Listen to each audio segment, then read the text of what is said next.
So with spirituality, the first thing you want to do is meditation.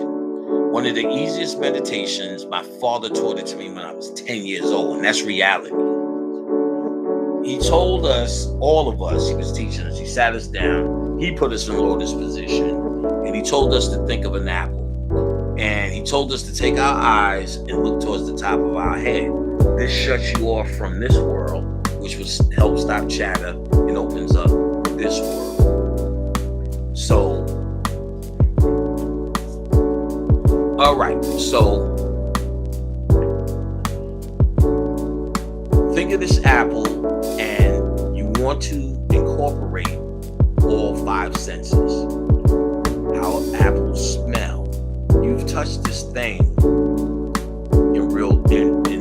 in this reality, let's call it that, over 100 times. And at 10 years old, probably still over 100 times. Do you know what an apple feels like in your hand? You can imagine it right now. First and foremost, let me say this as a point blank statement. Your imagination is your greatest asset. Your imagination is your greatest asset. Your imagination is your greatest asset. So, your imagination is how you start to formulate and give direction to what you want to magnetize. And we were taught at a very young age that it's childish, pay attention, sit up straight, look over here, do you hear me talk? Do you look in the eyes, focus, you're a lady, sit up straight, cross your legs, don't do that, ladies don't do that, guys don't do that, stop acting like a child, grow up. What all of this does is saying, stop imagining, niggas, stop imagining. That's what all of this is saying. Stop imagining, niggas. And you think it's a childish thing when you run away with your imagination. That's by design. Even Einstein said, your imagination is more important than anything in the universe. Because when you have no body, how do you think you create the worlds in these etheric worlds you're in, even before you get to the quantum world, you're in the astral world?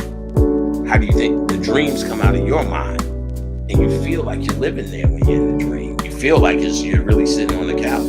So when you have no body, you're going to the astral world. The cord that's connected to your body that brings you back is gone. So you live in the astral world. What do you think you use to create the reality that you're in?